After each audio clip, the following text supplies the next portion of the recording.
말씀은 사도행전 28장입니다. 사도행전 28장 23절에서 31절 말씀, 우리 23절부터 한 절씩 교도하시겠습니다. 그들이 날짜를 정하고 그가 유숙하는 집에 많이 오니 바울이 아침부터 저녁까지 강론하여 하나님의 나라를 증언하고 모세의 율법과 선지자의 말을 가지고 예수에 대하여 권하더라. 그 말을 믿는 사람도 있고 믿지 아니하는 사람도 있어 서로 맞지 아니하여 흩어질 때 바울이 한 말로 이르되 성령이 선지자 이사야를 통하여 너희 조상들에게 말씀하신 것이 옳도다. 일러스되 이 백성에게 가서 말하기를 너희가 듣기는 들어도 도무지 깨닫지 못하며 보기는 보아도 도무지 알지 못하는도다. 이 백성들의 마음이 우둔하여져서 그 귀로는 둔하게 듣고 그 눈을 감았으니 이는 눈으로 보고 귀로 듣고 마음으로 깨달아 돌아오면 내가 고쳐줄까 함이라 하였으니 그런즉 하나님의 이 구원이 이방인에게로 보내어진 줄 알라. 그들은 그것을 들으리라 하더라. 바울이 온 이태를 자기 셋집에 머물면서 자기에게 오는 사람을 다 영접하고 하나님의 나라를 전파하며 주 예수 그리스도에 관한 모든 것을 담대하게 거침없이 가르치더라. 아멘. 아멘. 주님의 선한 손길이 여러분의 삶에 늘 함께하길 주의 이름으로 축원합니다.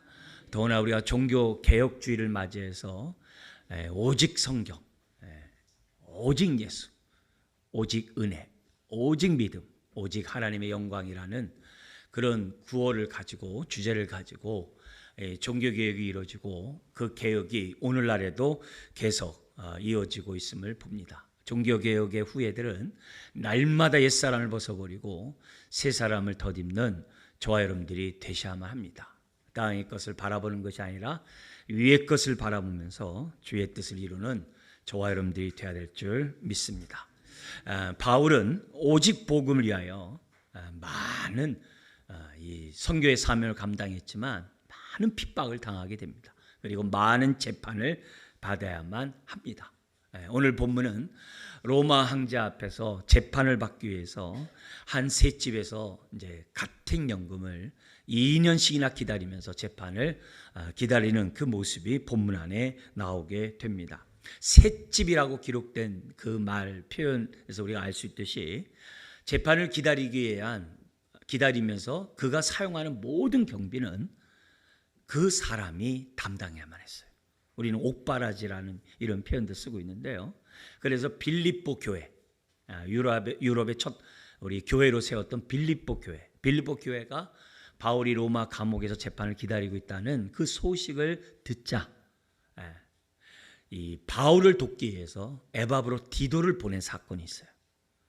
그래서 에바브로 디도가 로마까지 와가지고 옥바라지를 하는 이런 사건이 빌립보서에 이제 기록되어 있는 것을 보게 됩니다. 실제적으로 2년 1개월 동안 재판을 기다리다가 재판을 받고 석방을 되었는데요. 하염없는 기다림이죠. 2년 있다 받겠다 이렇게 알려준 것이 아니거든요. 그러니까 정처 없이 기다리는 가운데 있어야 하는 이런 상황입니다. 근데 하나님은 이 셋집의 가택연금 또 쇠고랑까지 차고 있는 이런 상황에서 바울을 가만 내버려 두지 아니하시고 바울을 통해서 하나님의 나라를 위하여 구원을 위하여 우리 하나님이 바울을 여전히 그 가택연금 가운데서도 사용하셨다는 것이 오늘 본문에 나오게 됩니다. 오늘 이 본문에 보면 2년 동안 거기 30절과 31절에 보면 온 이태라는 건 2년을 말하거든요. 2년 동안 바울에게 많은 사람들이 몰려오게 했어요. 그래서 처음 예수 그리스도를 믿는 사람은 복음을 듣고 예수를 믿게 하고 이미 믿음을 갖고 있는 많은 로마의 형제자매들은 바울의 복음을 통해서 그들의 믿음이 더욱더 견고하게 만드는 이런 놀라운 역사를 하나님이 셋집에 가택연금 당하고 있는 바울을 통해서 일하시고 계셨다는 것을 우리는 성경을 봅니다. 그럼 바울은 어떤 얘기예요? 바울 자신도 자기가 갇혀 있다고 해서 가만히 있지 않았어요.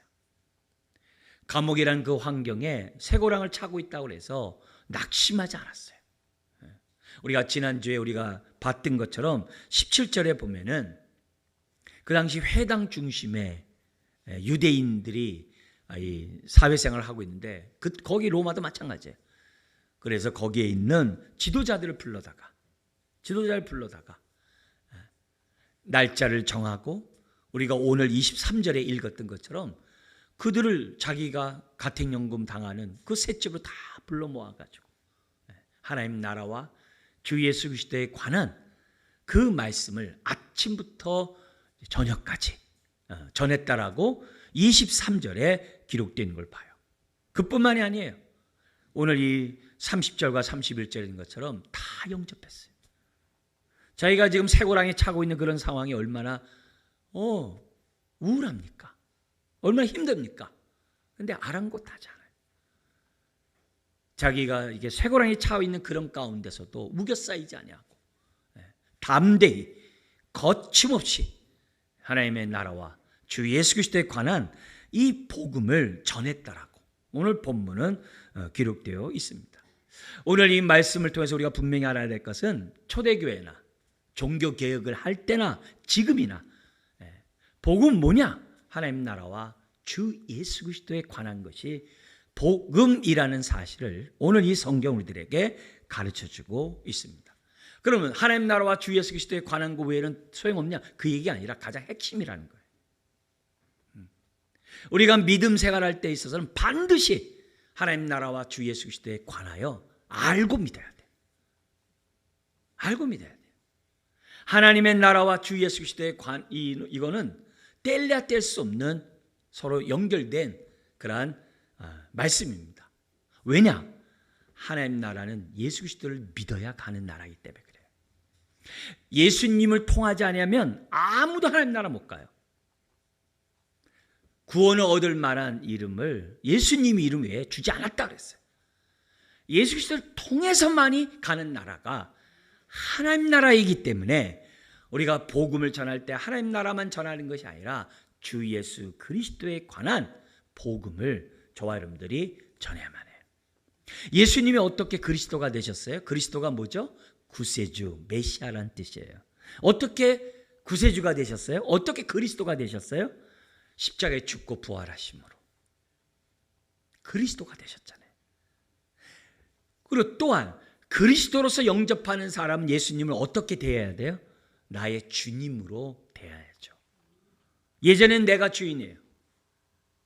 그래서 생세 근원이 하나님을 떠나서 내가 스스로 나는 자수성가하고 잘 살 수 있다라고 생각하며 살았어요.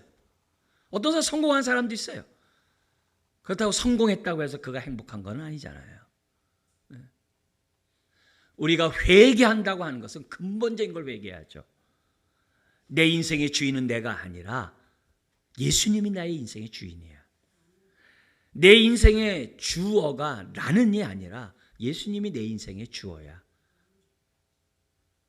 그렇게 믿는 사람이 더구나 나를 위해 십자가에 죽으시고 나를 위하여 부활하셨는데 의롭다 하기 위해서 내가 어찌 그 예수님을 나의 주님이라고 고백하지 않을 수 있냐 얘기예요. 그래서 하나님 나라와 예수님과의 관계는 뗄래야 뗄 수가 없어요. 이미 구약에서는 그리스도가 필요하다고 수없이 많은 예언이 이루어졌어요. 모세오경뿐만 아니라 많은 선지자들이 메시아가 오셔야 한다고 했어요. 왜요? 메시아가 오면 이 땅이 아담이 범죄함으로 가시와 엉겅퀴를 내고 죄악이 관영하고 불의와 불법이 가득한 이 세상을 새롭게 우리 하나님이 회복하고 아름답게 만들겠다라고 그리스도가 오면 하나님의 아들 메시아가 오면 만들겠다고 수없이 예언했거든요. 원래 하나님이 저와 여러분들을 사람을 왜 자신의 형상을 따라 지으셨어요? 왜 하나님의 형상을 따라 지으셨어요? 우리는 하나님을 보여주는 아이콘이에요. 우리는 하나님의 형상이에요. 우리를 보면 하나님을 보게끔 하나님 만들어 놓으셨어요. 뿐만 아니라 하나님이 이 세상을 창조한 다음에 하나님이 이 온 땅을 잘 다스리고 아름답게 잘 꾸미고 모든 사람이 하나님의 축복 가운데 그 에덴의 그 축복 가운데 살아가도록 다하게 하셨어요. 근데 안타깝게도 이 인간이 나도 하나님처럼 얼마든지 지혜로울 정도로 하나님처럼 될 수 있다고 하는 사탄의 꾀임에 빠져가지고 죄의 종이 됐잖아요. 죄의 종은 사탄의 종이에요. 사탄의 자식이 됐다는 얘기예요. 이런 세상에 우리 하나님께서는 그래도 외면하지 아니하시고 손을 뻗으셨어요. 그게 언약이라고 그래요. 약속하셨어요. 내가 그리스도를 통해서 내가 이 세상을 구원하리라. 내가 이 세상에 내 백성을 세우리라. 하나님이 약속하셨어요.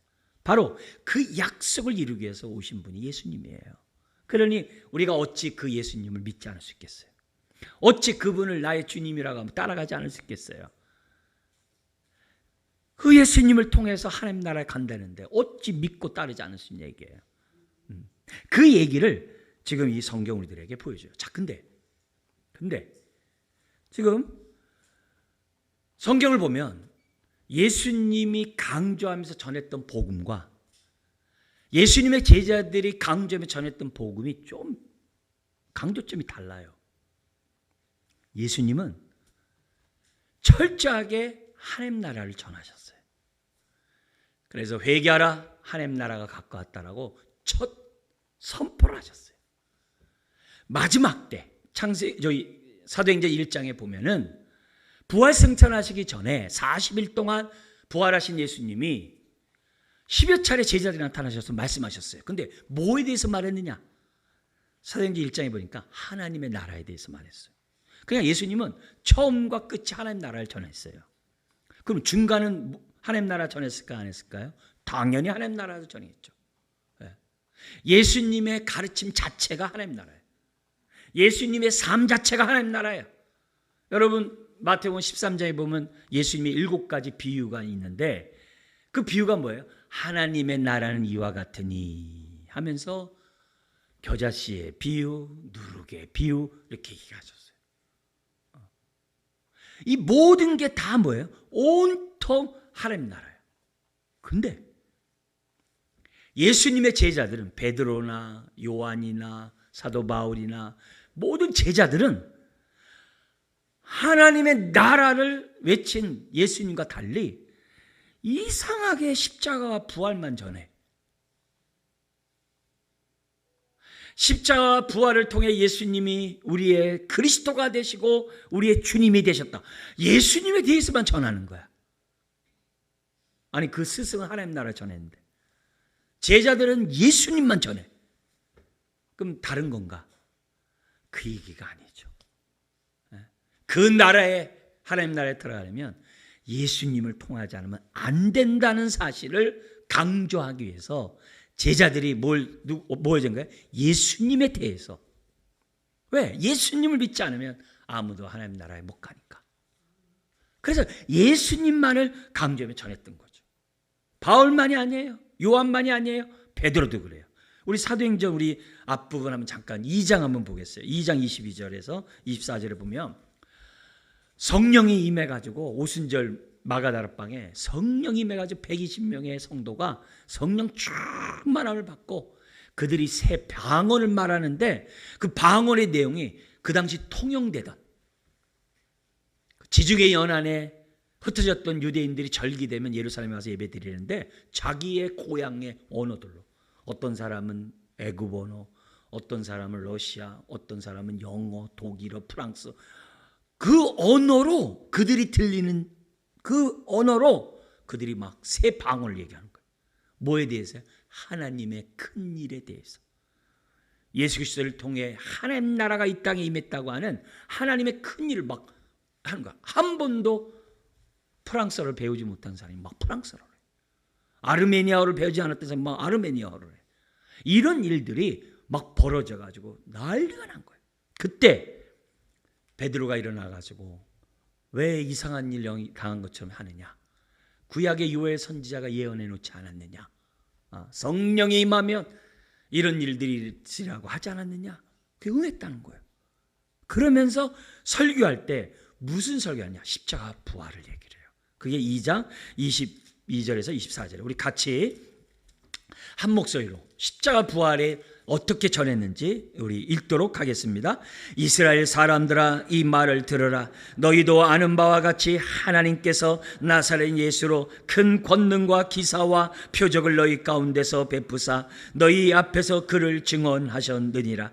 그가 하나님께서 정하신 뜻과 미리 아신 대로 내준 바 되었거늘 너희가 법 없는 자들의 손을 빌려 못 박아 죽였으나 하나님께서 그를 사망의 고통에서 풀어 살리셨으니 이는 그가 사망에 매여 있을 수 없었음이라. 아멘. 십자가 부활을 얘기한 거예요. 나중에 3장에 보면 성전 미문에 앉았던 나면서부터 안진뱅이 된 그 사람 이렇게 세웠어요. 그래가지고 이제 막 역사가 3,000명 5,000명 예수 믿는 역사가 일어나요. 그때 그 모인 그 사람들에게 외쳤던 베드로의 메시지가 뭐예요? 십자가 부활이에요. 그게 3장 14절 15절이에요. 너희가 죽였던 예수 그리스도를 하나님이 살렸다는 것 뿐만이 아니에요. 이것 때문에 사내들인 공의에서 재판을 받는데 그 재판석 앞에서도 베드로가 외쳤던 내용은 뭐냐? 4장 10절에 분명히 얘기해요. 4장 10절 우리 같이 한번 읽도록 4장 10절입니다. 읽겠습니다. 너희와 모든 이스라엘 백성들은 알라. 너희가 십자가에 못 박고 하나님이 죽은 자 가운데서 살리신 나사렛 예수 그리스도의 이름으로 이 사람이 건강하게 되어 너희 앞에 섰느니라. 딱 그래요. 어디 선에서요? 근데 이 모습을 누가 지금 본받고 있어요? 사도 바울이. 사도 바울이 앞에서 13장서부터 우리 지금까지 봤잖아요. 얼마나 많은 재판을 받았습니까? 얼마나 많은 재판을 받는 그 가운데 그가 얼마나 많은 자기 변론을 했어요? 핵심이 뭐예요? 바울은 끊임없이 그동안 우리가 본 것처럼 십자가 부활이었어요. 십자가 부활이에요. 그러니까 그렇다고 해서 그러면 제자들은 예수님만 전하고 하나님 나라 전하지 않았냐? 그거 아니에요. 오늘 우리 본문에서도 2번씩이나 하나님 나라 나오잖아요. 어디 나오죠? 23절에 아침부터 저녁까지 회당에 있는 그 지도자를 불러다가 하나님 나라를 증언하고 돼 있잖아요. 그리고 2년 동안 31절에 사람들이 자기에게 오는 사람들이 뭘 전했다고 그래요? 하나님 나라를 전파했다고 그러잖아요. 하나님 나라. 바울이나 베드로가 하나님 나라를 전하지 않은 게 아니에요. 그렇지만 유독 예수 그리스도에 대해서 전한 이유는 뭐냐? 예수 그리스도를 통하여 하나님 나라 들어가기 때문에 예수 그리스도를 강조해서 전했던 거예요. 놀라운 거는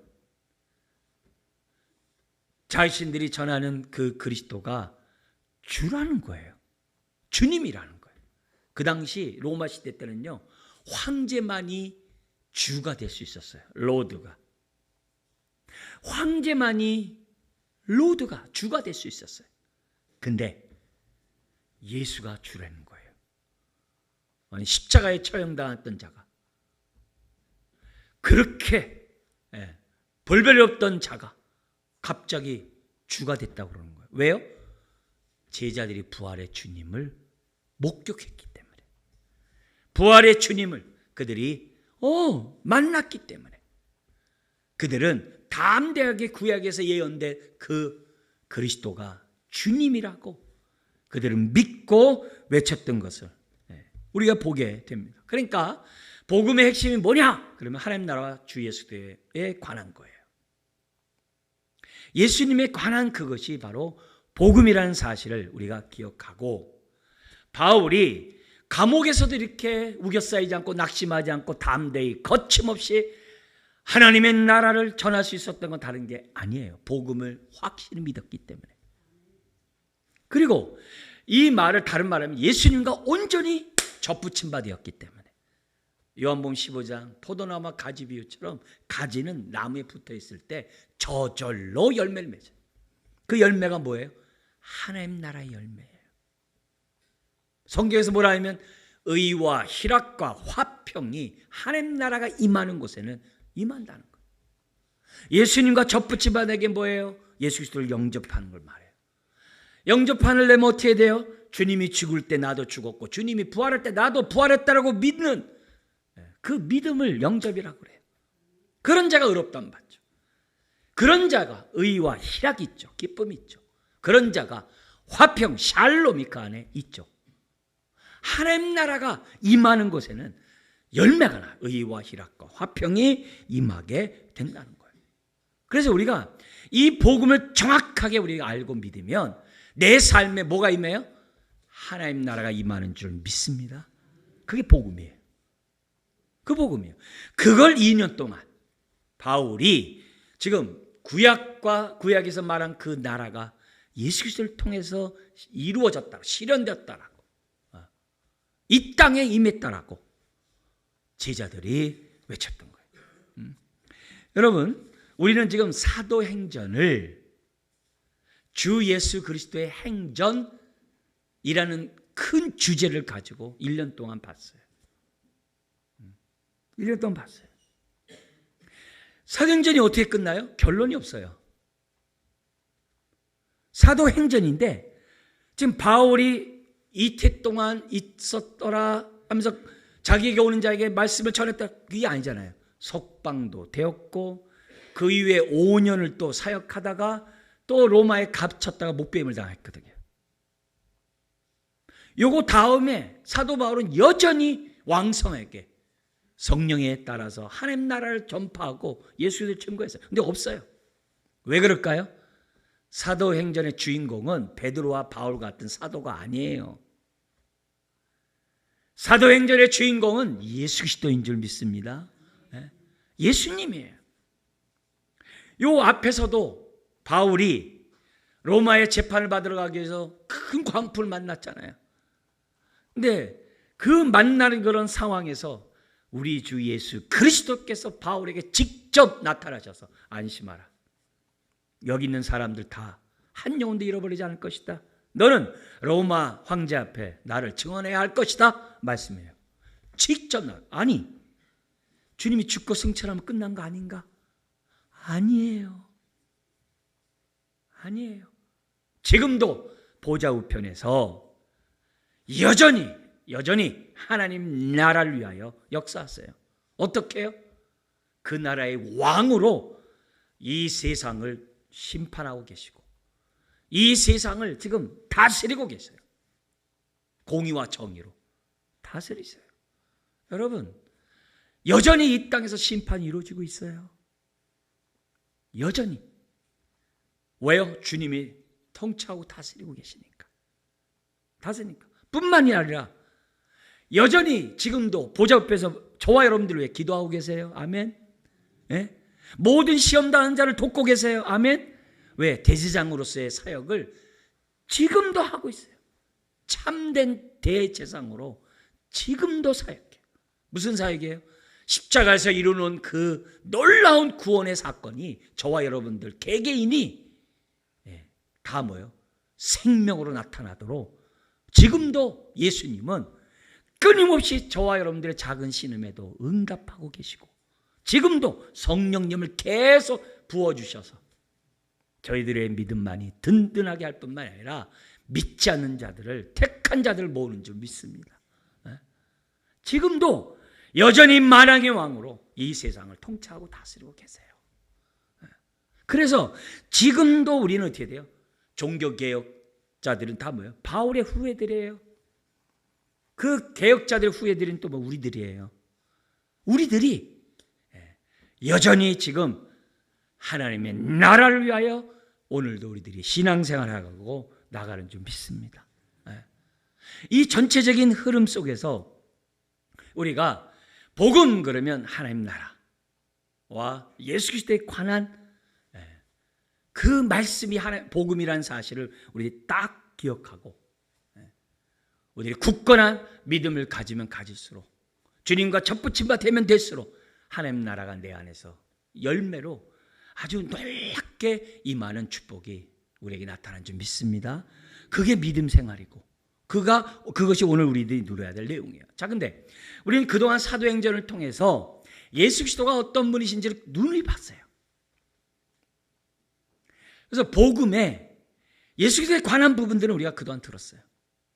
오늘은 복음 가운데 하나님의 나라에 대해서 우리 짧은 시간이지만 간략하게 하나님 나라가 뭔지를 이 시간에 좀 나누기로 원하고, 그리고 이 나라가 이미 나에게, 믿는 나에게 임했음을 확신하고 그 나라의 그 열매들을 저와 여러분들이 누리는 우리 믿음을 다시 한번 갖는 귀한 시간이 되길 다시 한번 주의 이름으로 축원합니다. 여러분, 그러면 하나님 나라가 뭐냐? 하나님 나라는 다른 게 아니에요. 하나님이 왕인 나라예요. 하나님이 왕으로서 통치하고 다스리는 나라가 하나님의 나라예요. 하나님의 나라예요. 그러면 하나님 나라가 어디 있어요? 온 세상이 하나님 나라죠. 왜요? 하나님의 통치가 미치지 않는 곳이 어디 있어요? 온 세상이 다 하나님 나라죠. 네, 하나님 나라죠. 네. 대한민국 같이 이렇게 영토 이렇게 있는 그게 아니라 하나님의 말씀에 인도함을 받는 그곳이 다 하나님 나라예요. 하나님의 은혜를 받고 은혜 받은 대로 감사하며 주의 말씀에 순종하는 그 마음이 하나님 나라고, 그가 순종하는 삶이 하나님 나라고, 온 세상이 다 하나님의 나라예요. 근데 이 나라는 상상이 아니에요. 관념이 아니에요. 실제예요. 실제 경험하는 나라예요. 그게 하나님의 나라예요. 하나님의 나라예요. 그걸 저와 여러분들이 잊어서는 안 돼요. 예수님도 이 땅에 오셔서 내가 이 땅에 온 것은 하나님의 나라를 위하여 오셨다라고 예수님 말씀하셨어요. 말씀뿐만 아니라 예수님이 행했던 모든 구원의 역사가 다 하나님 나라예요. 하나님 나라가 이 땅에 임하게 하는 하나님의 역사예요. 우리 몇 가지 여러분이 잘 아는 내용을 한다면, 탕자가 뭐예요? 탕자의 비유. 탕자의 비유는 아버지를 떠난 그 인생이 스스로 살 수 있을 것 같지만 돼지나 먹는 그 주염 열매로도 허기진 배를 채울 수 없는 그 결핍과 궁핍과 그 고통 가운데 사는 그 모습이 하나님을 떠난 세상 사람의 모습이라는 거예요. 아담 이후에 온 인류의 모습이라는 거예요.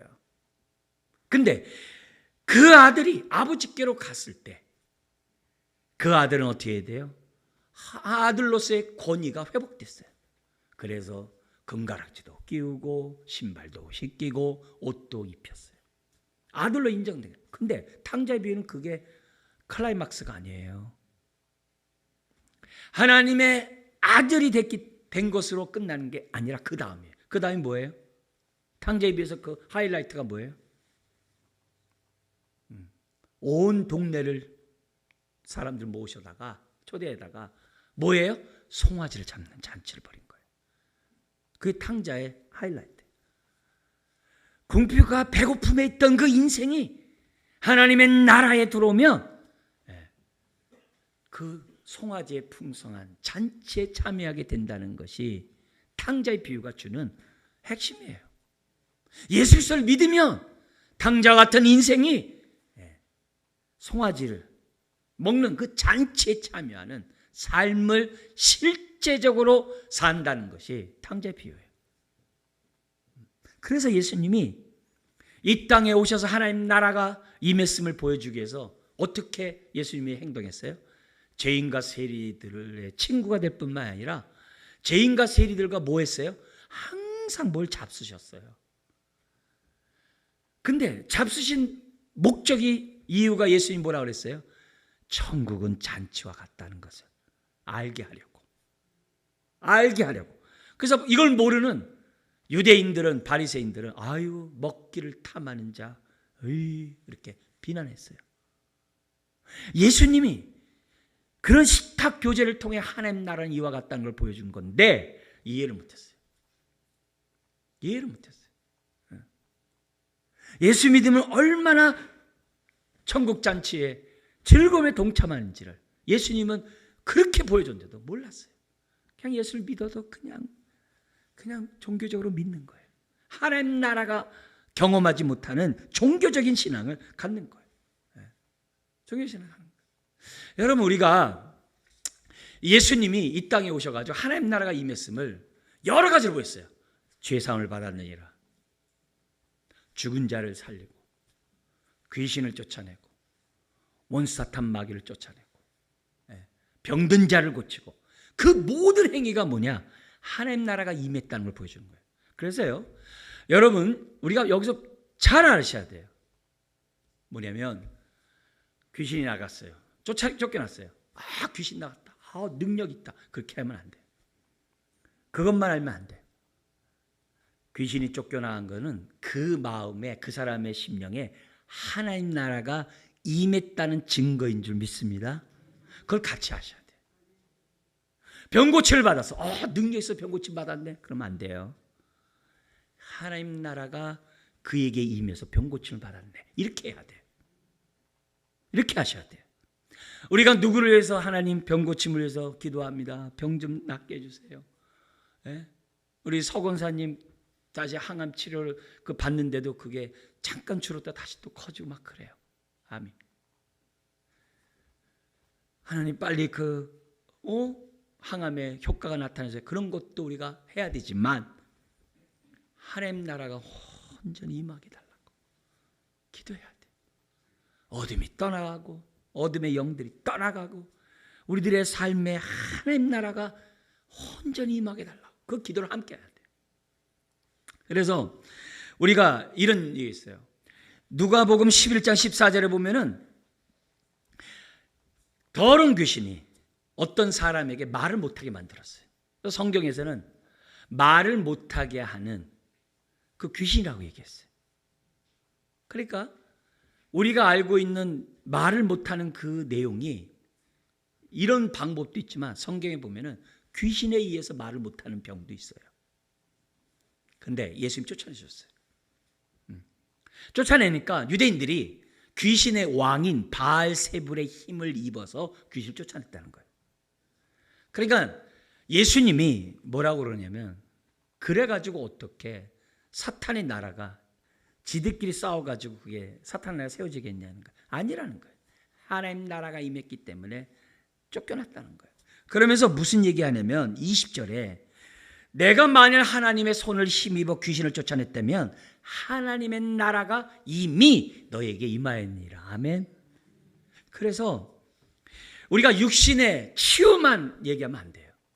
나라가 임하도록 해야 돼요. 하나님 내 기도 도와주세요. 내 가정 좀 구원해 주세요. 라고만 하면 안 돼요. 하나님 나라가 내 가정에 임하게 해주세요. 라고 기도해야 돼요. 그렇게 해야 돼요. 주객이 전도되면 안 돼요. 그걸 정확하게 해야 돼요. 여러분 삭개오가 뭐예요? 하나님을 떠난 인생이 이 땅에 살기 위해서는 자기가 움켜잡아야 돼요. 자기가 자수성가해야 돼요. 자기 입은 자기가 어쨌든 해야 돼요. 그래서 악착같이 돈을 모았어요. 불의한 방법이든 뭐하든 악착같이 모았어요. 근데 그 마음에 하나님 나라가 있었을까요? 그 마음에 의와 희락과 화평이 있었을까요? 없었어요. 근데 예수님을 만난 다음에 그는 마음에 하나님의 나라가 임하기 시작했어요. 그리고 생각이 바꿔졌어요. 재산의 반을 가난한 자에게 다 나눠주고 만약에 불의하게 남의 것을 갖다가 내가 토색한 거 있으면 4배나 갖겠고 자기가 움켜잡던 모든 걸 다 포기했어요. 근데 그는 너무나도 엄청난 것을 소유하게 됐어요. 그게 뭐예요? 하나님 나라예요. 그 마음에 하나님의 의와 희락과 화평이 넘쳐나는 삭개오가 됐어요. 모든 걸 잃었지만 모든 것을 참된 것을 얻게 되는 축복을 누리게. 그게 하나님 나라예요. 그게 하나님 나라예요. 그래서 삭개오 같은 그 인생이 한 거예요. 성경에 보면 예수님은 꼭 이상하게 병을 고쳐. 유대인들이 싫어하게. 언제요? 안식일날 꼭 병을 고쳐요. 38년 된 중풍병자가 베데스다 연못에서 지금 그 성전 담벼락 건너편에서는 번제단의 향이 올라가요. 병자들은 성전에 들어갈 수가 없어요. 왜? 결핍되어 있기 때문에. 성전 바깥에서 예배를 드리고 싶어하는 그 마음을 가지고 베데스다 연못에서 사람들이 모여 있는 거예요. 왜? 가장 가까운 곳이거든요. 번제단하고. 하나님 저 예배 드리고 싶어요. 제 병 좀 고쳐주시고 저 성전에 나가서 예배 드리고 싶어요. 하나님 저 좀 베풀어 주세요. 그런 자로 가득 차 있어요. 근데 그런 거기서 38년 된 중풍병자 그 사람 많은 병자 가운데 그 사람 왜 고쳤겠어요? 그 마음을 주님이 아신 거죠. 그리고 그의 병을 안식일에 고쳐. 무슨 말이에요? 안식일인데도 안식일이 없는 거예요. 안식일인데도 안식이 없어 그 마음에. 왜? 아직 그 마음에 하나님 나라가 임하지 않았으니까. 예수 그리스도가 그 마음에 하나님 나라가 임하게 하신 거예요. 그래서 안식일날 참된 안식을 드리면서 그가 어떻게 했을까요? 성전에 가서 민문에서 앉았던 자가 성전에 뛰어들어가서 주를 찬양한 것처럼 진정한 안식을 예배 가운데 맛봤겠죠. 그게 하나님 나라예요. 그게 하나님 나라예요. 그래서 오늘 이 신앙생활하면서 구약에서 막 이런 무서운 얘기 있잖아요. 안식일을 지키지 않으면 죽였잖아요. 사람들이. 야, 너무 무지막지한 하나님이다. 그 얘기가 아니라 안식일을 무시하고 살아가는 인생은 생수의 근원이신 하나님을 떠나서 스스로 살고자 하는 인생과 다를 바가 없다는 거예요. 이미 죽은 인생이라는 거예요. 그런 것들을 시청각자로 보여주는 거예요. 우리가 안식일의 완성인 주일을 왜 지키는 거예요? 다른 게 아니죠. 하나님 나라가 임함으로 내 안에 의와 희락과 화평이 임했으니 안식일을 지키는 것은 하나님을 나의 왕으로 인정하는 날이 안식일이에요. 그게 주일이에요. 그게 예배예요. 예배는 하나님을 나의 왕으로 인정하고 드리는 날이 바로 주일이에요. 이 세상을 창조할 뿐만 아니라 선한 목자로 내 인생을 먹이시고 입히신 것을 인정하는 날이 주일이에요. 구약의 안식일의 완성이 주일이에요. 나의 생명이 주께 있고 나의 모든 것이 주님부터 왔다라고 고백하는 날이 주일이에요. 그냥 드리는 날이 아니에요. 그래서 주일은 한 주의 첫날이에요. 주말이 아니에요. 주초가 주일이에요. 그게 우리들의 신앙이 되었죠. 예전에는 주말이죠. 일요일이죠. 아니죠. 우리는 한 주의 첫날이 주일이죠. 한 주간 동안 하나님의 공급하심을 믿습니다. 그래서 성경에서는 목자라는 말과 왕은 동의어예요. 같은 말이에요. 왕과 목자는 같은 말이에요. 나를 일용할 양식으로 목자같이 나에게 먹이시는 왕을 인정하고 우리가 성소주의라고 이처럼 예배를 드리는 거예요. 거기에 진정한 안식이 있는 거예요. 그러니까 우리 믿음의 선배들이 예전에 주일날 문 닫았잖아요. 대단한 믿음이죠. 대단한 믿음이죠. 좋은 직장이 있어도 안 갔잖아요. 왜요? 주일 지키려고. 대단한 믿음이죠. 어떻게 그렇게 해요? 흉내 내면 이제 못하죠. 내 안에 하나님 나라가 임하면 내가 그런 결단까지도 하는 신앙을 갖게 돼. 그게 하나님 나라예요. 그 다음에 우리가 간략간략하게 좀 우리가 알 수 있는 게 뭐냐면은 어떻게 오는가? 하나님 나라가 두 가지예요. 요 잊으면 안 돼요. 하나는 임하는 나라예요. 임한다는 거예요. 그리고 또 하나는 우리가 들어가는 게 하나님 나라예요. 다시 한번 하나님 나라는 임해요. 어디로부터요? 하늘로부터 임해요. 하나님 나라는요. 그래서 인간이 과학 문명이 발달하고 IQ가 막 2, 300 다 되고 좋은 제도 만들었다고 유토피아가 생기는 나라가 아니에요. 하나님 나라는 저 초월하신 초월에 있는 그곳에서부터 임하는 나라가 하나님 나라예요. 그게 하나님 나라예요. 임하는 나라가 하나님. 그래서 계시록이 새 예루살렘이 하늘로부터 내려온다는 거예요. 근데 동시에 들어가는 나라예요. 들어가는 나라. 누가 들어가요?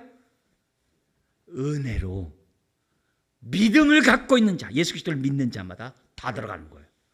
선행 아니에요? 착한 일 많이 해야 되는 거 아니에요? 아니에요. 은혜로 들어가는 나라가 바로 하나님 나라예요. 내 스스로가 들어갈 수 있는 나라가 아니에요. 값없이 주신 믿음으로 들어가는 나라가 하나님 나라.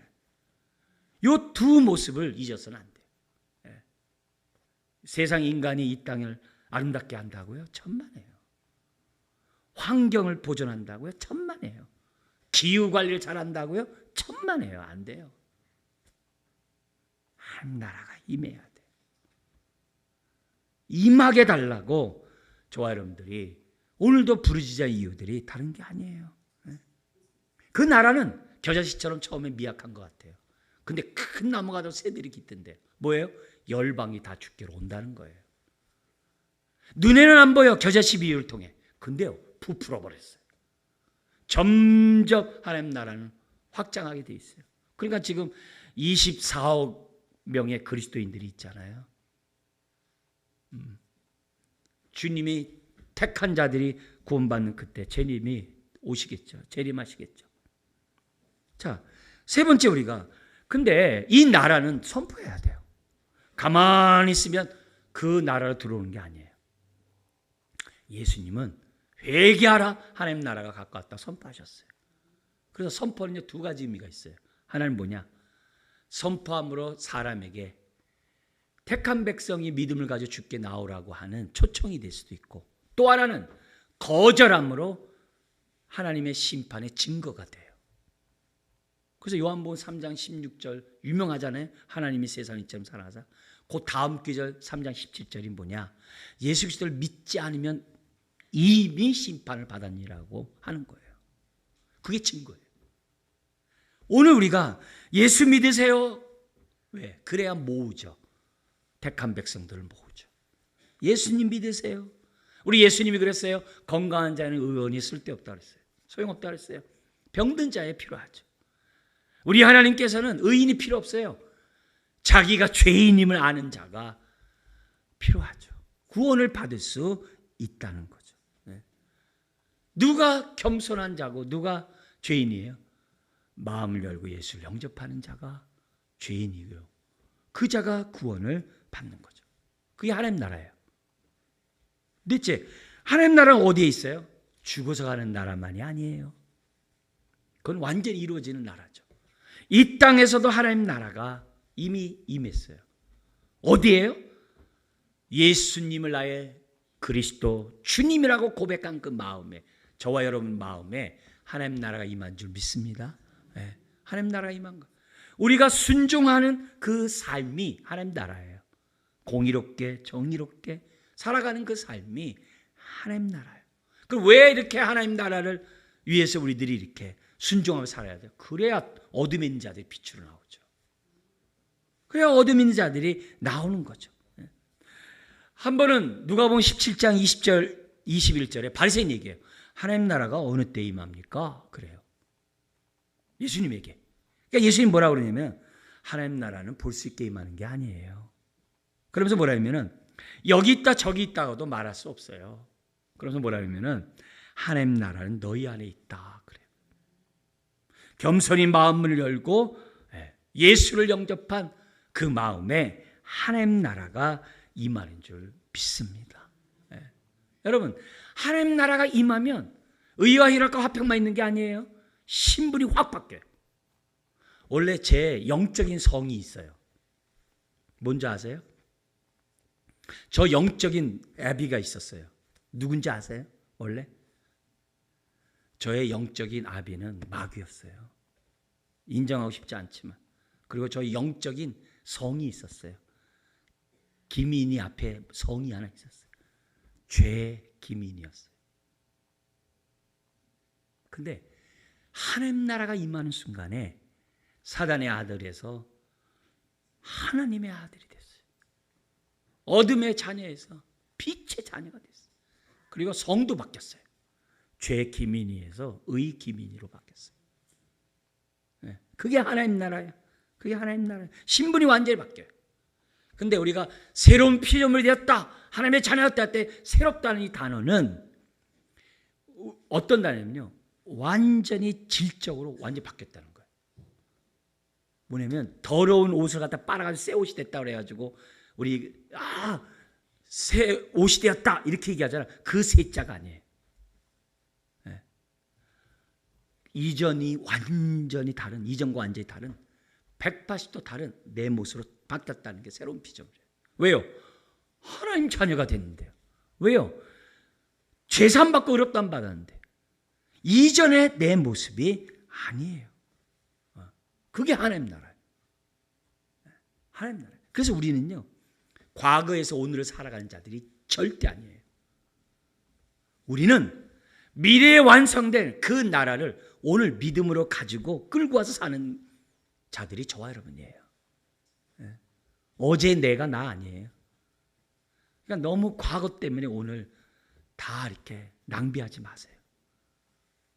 오늘은 새롭게 오늘을 살아가는 거예요. 과거의 옛날 잔상 때문에 오늘을 망치지 마세요. 오늘 더럽히지 마세요. 오늘을 힘들게 하지 마세요. 그게 하나님의 나라예요. 그게 하나님 나라예요. 그러면 내 안에 하나님 나라가 있다는 증거는 뭘까요? 내 안에 아까 얘기했던 가장 기본적인 거, 예수님이 나의 구세주, 십자가가 나의 죄를 대신 짊어진 것을 믿고 내가 이제는 주님의 입에서 나오는 말씀대로 순종하고 있다고 한다면 하나님 나라가 내 안에 임했다는 증거예요. 또 뭐 있죠? 예수님의 모든 가르침이 하나님 나라에 대한 얘기예요. 하나님을 사랑하고 이웃을 사랑하고 있다면 그게 하나님 나라의 증거예요.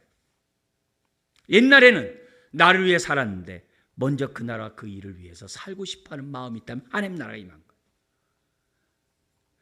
불신자의 영혼을 생각하면서 그 영혼에게 복음을 전하려고 한다면 하나님 나라가 임했다는 증거예요. 뭘 하든지 이거 하나님이 기뻐할까? 생각하면 하나님 나라가 임한 사람이에요.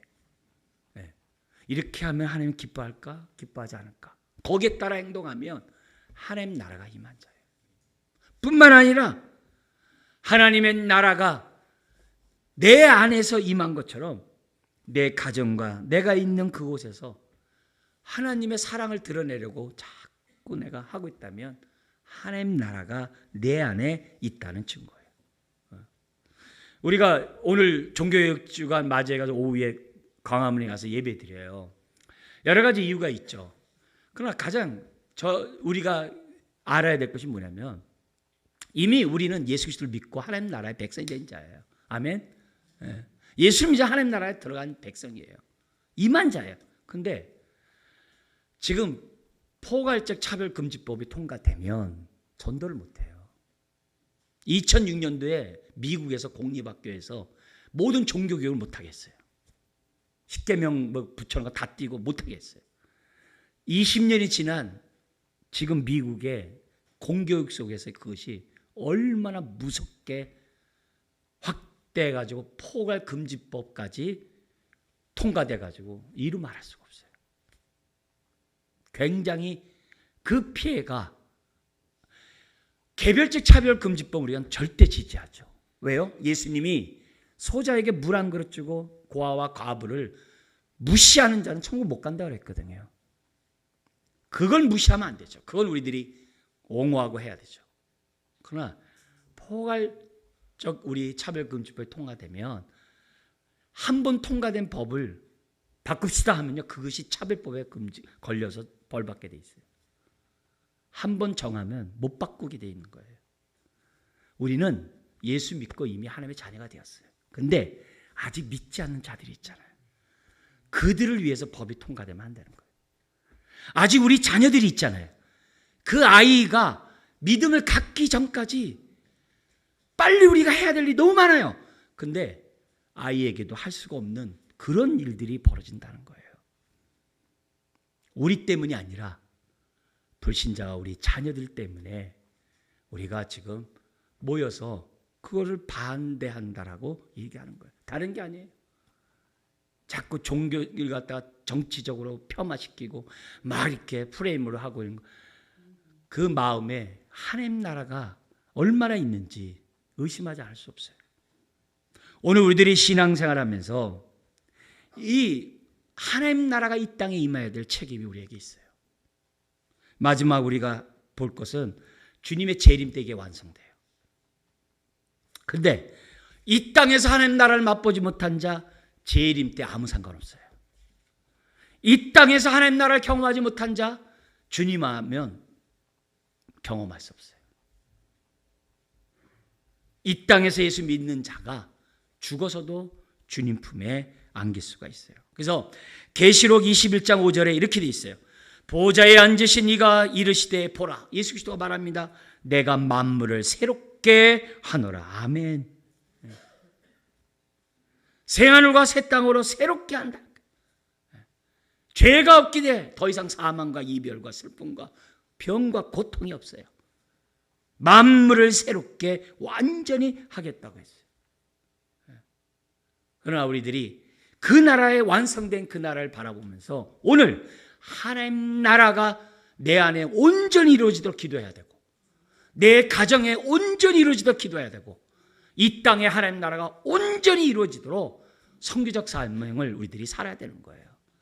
땅 끝까지 주의 복음을 전하고 예수를 영접함으로 하나님 나라의 친백성이 되게 할 사명이 오늘 저와 여러분들에게 있는 거예요.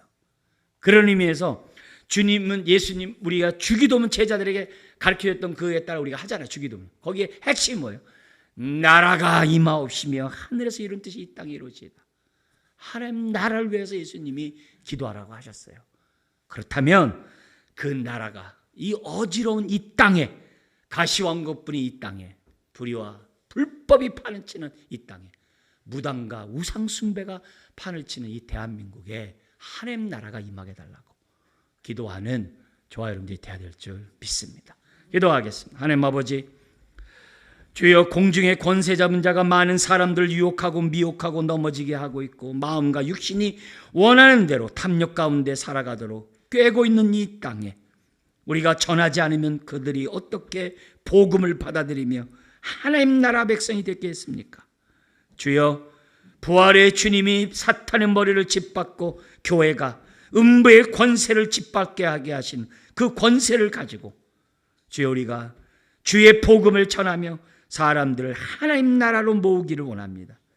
오늘 머리 숙인 주의 자녀들 한 사람 한 사람에게 무엇보다도 심령에 온전히 주님을 영접함으로, 주님과 온전히 가지가 포도나무에 젖붙임 바됨으로 하나님 나라를 온전히 체험하는 자녀들 되게 하여 주옵소서. 그래서 하나님의 의가 충만하고 하나님의 기쁨이 충만하고 하나님의 샬롬이, 평강이 충만한 잔치의 축복을 누리는 자녀들 다 되게 하여 주옵소서. 이 축복이 우리 가정과 이 땅 위에 넘쳐나게 하여 주옵소서. 예수님의 이름으로 기도드리옵나이다. 아멘.